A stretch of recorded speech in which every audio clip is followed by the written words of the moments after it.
Halo adik-adik, apa kabar? Kita bertemu kembali dengan video animasi Alkitab untuk anak. Kali ini, kakak akan bercerita tentang kelahiran Yesus. Apakah adik-adik tahu Natal itu apa? Wah, ternyata adik-adik pintar ya. Betul sekali. Natal adalah kelahiran Yesus bagi umat Kristiani. Natal merupakan salah satu hari raya yang dirayakan besar-besaran. Biasanya ada banyak pesta untuk merayakannya. Tapi kali ini kakak bukan ingin mengajak adik-adik untuk pesta loh. Justru kakak ingin mengajak adik-adik melihat sendiri bagaimana kesederhanaan yang dialami Yesus ketika lahir. Jadi yuk, duduk manis, kita simak bersama kisahnya. Dalam bulan ke-6, Allah menyuruh malaikat Gabriel pergi ke sebuah kota di Galilea bernama Nazaret, kepada seorang perawan yang bertunangan dengan seorang bernama Yusuf dari keluarga Daud. Nama perawan itu Maria. Ketika malaikat itu masuk ke rumah Maria, ia berkata, Salam, hai engkau yang dikaruniai, Tuhan menyertai engkau. Maria terkejut mendengar perkataan itu, lalu bertanya di dalam hatinya, apakah arti salam itu? Jangan takut, hai Maria, sebab engkau beroleh kasih karunia di hadapan Allah. Sesungguhnya, engkau akan mengandung dan akan melahirkan seorang anak laki-laki, dan hendaklah engkau menamai dia Yesus. Ia akan menjadi besar dan akan menjadi anak Allah yang Maha Tinggi. Dan Tuhan Allah akan mengaruniakan kepadanya tahta Daud, bapa leluhurnya. Dan ia akan menjadi raja atas kaum keturunan Yakub sampai selama-lamanya, dan kerajaannya tidak akan berkesudahan. Bagaimana mungkin hal itu bisa terjadi, sedangkan aku belum bersuami? Roh Kudus akan turun atasmu, dan kuasa Allah yang Maha Tinggi akan menaungi engkau. Sebab itu, anak yang akan kau lahirkan itu disebut kudus, anak Allah. Dan sesungguhnya Elisabet, sanakmu itu, ia pun sedang mengandung seorang anak laki-laki, dan pada hari tuanya, dan inilah bulan yang ke-6 bagi dia yang disebut mandul itu. Sebab bagi Allah tidak ada yang mustahil. Sesungguhnya aku ini adalah hamba Tuhan. Jadilah padaku menurut perkataanmu itu.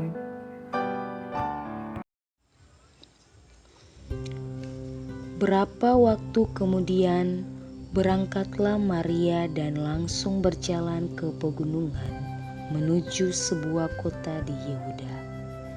Di situ ia masuk ke rumah Sakaria dan memberi salam kepada Elisabet. Dan ketika Elisabet mendengar salam Maria, melonjaklah anak yang di dalam rahimnya, dan Elisabet pun dengan Roh Kudus lalu berseru dengan suara nyaring, Diberkatilah engkau di antara semua perempuan, dan diberkatilah buah rahimmu. Siapakah aku ini sampai ibu Tuhanku datang mengunjungi aku? Sebab sesungguhnya ketika salammu sampai kepada telingaku, anak yang di rahimku melonjak kegirangan, dan berbahagialah ia yang telah percaya, sebab apa yang dikatakan kepada dari Tuhan akan terlaksana. Jiwaku memuliakan Tuhan, dan hatiku bergembira karena Allah juru selamatku. sebab Ia telah memperhatikan kerendahan hamba-Nya. Sesungguhnya, mulai dari sekarang segala keturunan akan menyebut aku berbahagia, karena Yang Maha Kuasa telah melakukan perbuatan-perbuatan besar kepadaku, dan namanya adalah kudus. Dan rahmat-Nya turun-temurun atas orang yang takut akan Dia. Ia memperlihatkan kuasa-Nya dengan perbuatan tangan-Nya dan mencerai-beraikan orang-orang yang congkak hatinya. Ia menurunkan orang-orang yang berkuasa dari takhta-Nya dan meninggikan orang-orang yang rendah. Ia melimpahkan segala yang baik kepada orang yang lapar dan menyuruh orang yang kaya pergi dengan tangan hampa.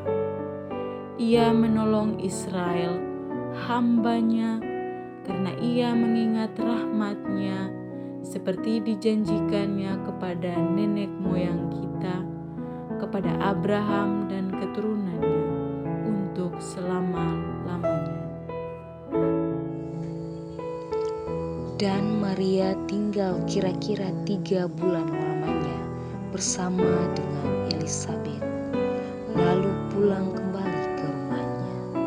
Pada waktu itu, Kaisar Agustus mengeluarkan suatu perintah, menyuruh mendaftarkan semua orang di seluruh dunia. Inilah pendaftaran yang pertama kali diadakan sewaktu Quirinius menjadi wali negeri di Syria. Maka pergilah semua orang mendaftarkan diri, masing-masing di kotanya sendiri. Demikian juga Yusuf pergi dari kota Nazaret di Galilea ke Yudea, ke kota Daud yang bernama Betlehem, karena ia berasal dari keluarga keturunan Daud, supaya didaftarkan bersama-sama dengan Maria tunangannya yang sedang mengandung. Ketika mereka di situ, tibalah waktunya bagi Maria untuk bersalin dan ia melahirkan seorang anak laki-laki. Anaknya yang sulung, lalu dibungkusnya dengan lampin dan dibaringkannya dalam palungan, karena tidak ada tempat bagi mereka di rumah pun. Di daerah itu ada gembala-gembala yang tinggal di padang menjaga kawanan ternak mereka pada waktu malam.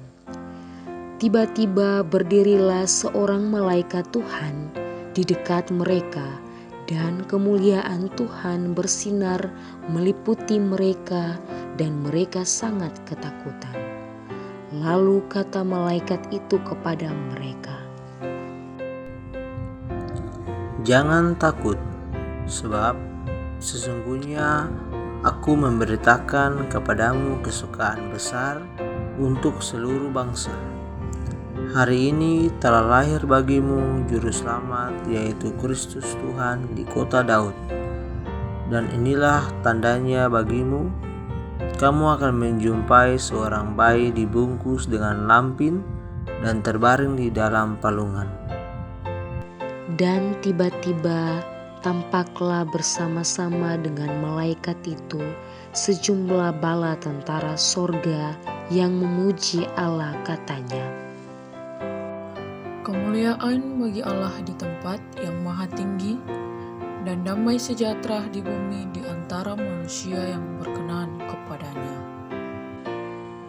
Setelah malaikat-malaikat itu meninggalkan mereka dan kembali ke surga, gembala itu berkata seorang kepada yang lain, "Marilah kita pergi ke Betlehem untuk melihat apa yang terjadi di sana, seperti yang diberitahukan Tuhan kepada kita."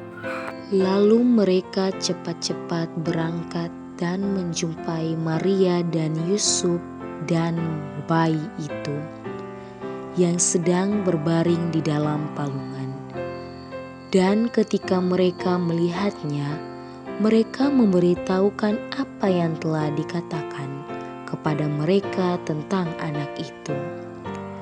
Dan semua orang yang mendengarnya heran tentang apa yang dikatakan gembala-gembala itu kepada mereka. Tetapi Maria menyimpan segala perkara di dalam hatinya dan merenungkannya. Maka kembalilah gembala-gembala itu sambil memuji Allah karena sesuatu yang mereka dengar dan mereka lihat semuanya sesuai dengan apa yang telah dikatakan kepada mereka. Sesudah Yesus dilahirkan di Betlehem di tanah Yudea pada zaman Raja Herodes, datanglah orang-orang Majus dari timur ke Yerusalem dan bertanya-tanya, "Di manakah dia, orang Yahudi yang baru dilahirkan? Kami telah melihat bintangnya di timur, dan kami datang untuk menyembah dia." Ketika Raja Herodes mendengar hal itu, terkejutlah ia beserta seluruh Yerusalem. Maka dikumpulkannya semua imam kepala dan ahli Taurat bangsa Yahudi. Lalu dimintanya keterangan dari mereka di mana Mesias akan dilahirkan. Mereka berkata kepadanya, Di Betlehem, di tanah Yudea, karena demikian ada tertulis dalam kitab Nabi, dan engkau Betlehem, tanah Yehuda, engkau sekali-kali bukanlah yang terkecil di antara mereka yang memerintah Yehuda, karena daripada mula akan bangkit seorang pemimpin yang akan menggembalakan umatku Israel. Lalu dengan diam-diam Herodes memanggil orang-orang Majus itu dan dengan teliti bertanya kepada mereka bila mana bintang itu nampak. Kemudian ia menyuruh mereka ke Betlehem, katanya, "Pergi dan selidikilah dengan saksama hal-hal mengenai anak itu. Dan segera sesudah kamu menemukan dia, kabarkanlah kepadaku, supaya aku pun datang menyembah dia." Setelah mendengar kata-kata raja itu, berangkatlah mereka, dan lihatlah bintang yang mereka lihat di timur itu mendahului mereka hingga tiba dan berhenti di atas tempat di mana anak itu berada. Ketika mereka melihat bintang itu, sangat bersukacitalah mereka. Maka masuklah mereka ke dalam rumah itu dan melihat anak itu bersama Maria ibunya, lalu sujud menyembah dia. Mereka pun membuka tempat harta bendanya dan mempersembahkan persembahan kepadanya, yaitu emas, kemenyan, dan mur. Dan karena diperingatkan dalam mimpi supaya jangan kembali kepada Herodes, maka pulanglah mereka ke negerinya melalui jalan lain. Jadi adik-adik, dengan peristiwa kelahiran Yesus ini mengajarkan pada kita bahwa Ia datang bukan untuk disembah-sembah. Yesus datang ke dunia untuk menyelamatkan manusia, bukan untuk dipuja-puja sebagai raja. Yesus juga mengajarkan kesederhanaan pada kita. Adik-adik coba ingat-ingat, kadang-kadang kita rewel karena keinginan kita tidak terpenuhi. Misalnya tempat tidur yang kurang empuk, makanan yang kurang enak, atau minuman yang disajikan adik-adik tidak disukai. Kita harus belajar pada Yesus. Yesus ingin mengajarkan pada kita bahwa Ia datang pada orang yang sederhana dan rendah hati. Jadi, tidak perlu bermewah-mewah untuk merayakan kelahirannya. Justru Yesus pasti akan lebih bahagia jika uang yang kita pakai untuk bermewah-mewah itu kita gunakan untuk membantu orang lain yang lebih membutuhkan. Baiklah, Sekian dulu video animasi kali ini yang adik-adik. Sampai jumpa.